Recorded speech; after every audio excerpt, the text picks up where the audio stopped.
Gak ada satupun perempuan Arab yang sedia untuk menyusui Nabi saat itu. Nah, bukan kebetulan, tapi ini memang qadarullah. Ada seorang perempuan, ibu-ibu yang sedang membawa ontanya beserta anak-anaknya yang memang lagi membutuhkan bayi untuk disusui. Nama beliau Halimatus Sa'diyah. Nah, ketika datang ke pasar, beliau menawarkan jasa, mau menyusui, siapa yang mau anaknya saya susui. Jadi pas beliau sampai di pasar, gak dapat orang lagi. Ketika Nabi menyusu kepada Halimatus Sa'diyah, ketika disusui, tiba-tiba air susunya Halimatus Sa'diyah ini terasa banyak. Di situ Halimatus Sa'diyah menyadari, ini bukan anak sembarangan ini.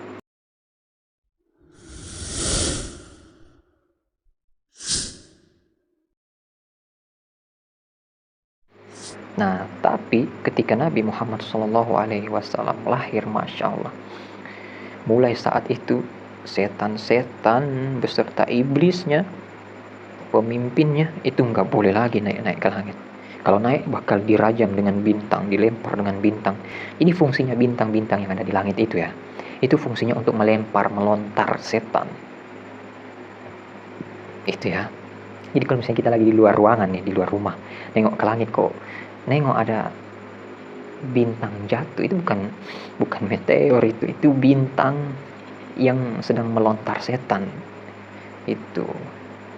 Jadi kita itu memang sudah dicuci otak dari kecil sama orang-orang Yahudi. Jadi seolah-olah itu meteor. Ketika kita tengok, meteor. Atau bahkan lebih buruknya, kita disuruh sebutkan permohonan. Cepat-cepat doa, minta doa. Itu kan memang sudah tercuci otak betul kita dari kecil. Tapi alhamdulillah, karena ilmu ya, alhamdulillahi ala kulli hal.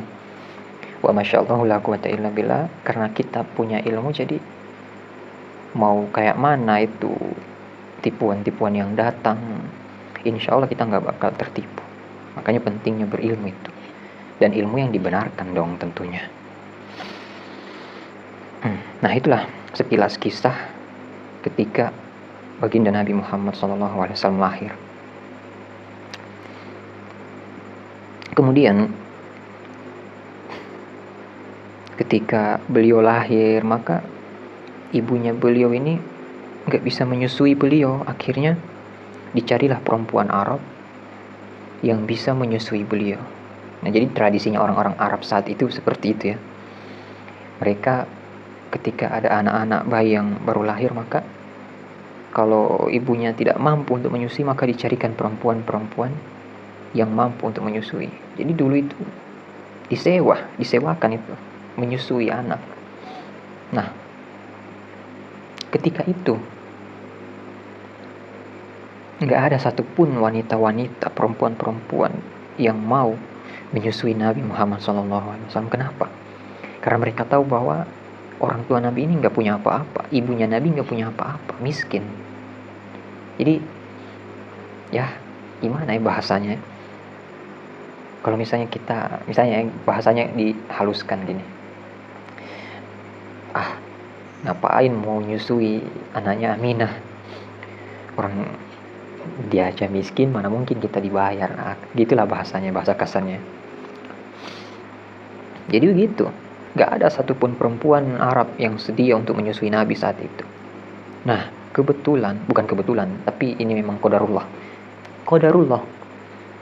Ada seorang perempuan, ibu-ibu yang sedang membawa ontanya beserta anak-anaknya yang memang lagi membutuhkan bayi untuk disusui. Nama beliau Halimatus Sa'diyah. Nah, ketika datang ke pasar, beliau menawarkan jasa, mau menyusui, siapa yang mau anaknya saya susui. Jadi pas beliau sampai di pasar, gak dapat orang lagi. Akhirnya kebetulan beliau lagi bawa onta ya, dan ontanya beliau itu memang udah kurus ya, karena dilanda kekeringan ya. Jadi di tempat beliau itu beberapa jaraknya dari kota Mekah itu lagi dilanda kekeringan dan gak ada air di sana. Nah, ontanya beliau itu kurus sekali. Beliau lagi bawa onta, tiba-tiba onta itu kabur, akhirnya dikejar sama Halimatus Sa'diyah. Dikejar, onta itu kabur, rupanya kemana coba? Ke rumahnya baginda Nabi Muhammad SAW, ke rumahnya Siti Aminah. Nah, sesampainya di depan rumahnya Nabi, rumahnya Siti Aminah, onta itu langsung duduk, diam di situ. Maka sama Halimatus Sa'diyah, beliau masuk ke halaman rumah ibu Nabi, kemudian berdiri sejenak di depan rumah. Lantas beliau nengok ada bayi dalam rumah. Oh, karena penasaran, akhirnya Halimatus Sa'diyah ini masuk ke dalam rumahnya Nabi. Kemudian ketika sampai, Masya Allah, dipandangnya wajah Nabi, bayi Nabi, Masya Allah.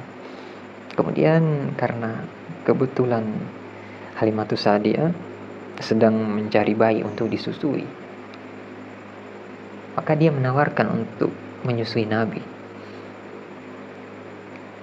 Awalnya agak keberatan ketika ibu Nabi meminta Halimatus Sa'diyah untuk menyusui Nabi, itu agak keberatan awalnya. Kenapa? Karena Halimatus Sa'diyah ini juga tahu rupanya Siti Aminah ini memang orang miskin kan. Jadi gimana ya, kayak agak bimbang gitulah. Kalau misalnya saya enggak iyakan, sementara udah nggak ada orang lagi kan yang mau menyusukan anaknya, ya udahlah, daripada nggak dapat gitu bahasanya, daripada nggak dapat, udahlah mending saya susui aja lah. Nah, saat itu air susunya Halimatus Sa'diyah juga memang sudah habis, karena beliau kan juga punya anak masih kecil. Jadi Nabi itu punya saudara susuan, yaitu anaknya Halimatus Sa'diyah. Nah, ketika Halimatus Sa'diyah menyusui Nabi, tiba-tiba air susunya Halimatus Sa'diyah itu terasa banyak gitu, Masya Allah. Allahumma sholli wa sallim wa barik alaihi. Memang mukjizatnya Nabi ya, Masya Allah. Dan Nabi itu ketika lahir beliau itu sama sekali tidak menangis. Beliau lahir tidak menangis. Beliau lahir dalam keadaan sudah terkhitan, sudah disunat. Terus beliau lahir dalam posisi tengkurap. Masya Allah ya. Posisi tengkurap seraya memandang ke arah langit. Masya Allah. Allahumma sholli wa sallim wa barik alaihi. Nah, ketika Nabi menyusu kepada Halimatus Sa'diyah, ketika disusui, tiba-tiba air susunya Halimatus Sa'diyah ini terasa banyak. Di situ Halimatus Sa'diyah menyadari, oh ini bukan anak sembarangan ini. Bukan anak sembarangan. Akhirnya sudah sepakat untuk menyusui Nabi. Dan akhirnya Nabi Muhammad SAW dibawalah ke kampung Bani Sa'ad, yaitu ke kampungnya Halimatus Sa'diyah. Dibawa ke sana untuk dirawat, diasuh sama Halimatus Sa'diyah. Nah, itu kampung kan gersang, kering, pokoknya nggak ada air. Ternak-ternaknya Halimatus Sa'diyah itu pada kurus semua, onta-ontanya kurus semua. Tiba-tiba ketika Nabi sampai di sana,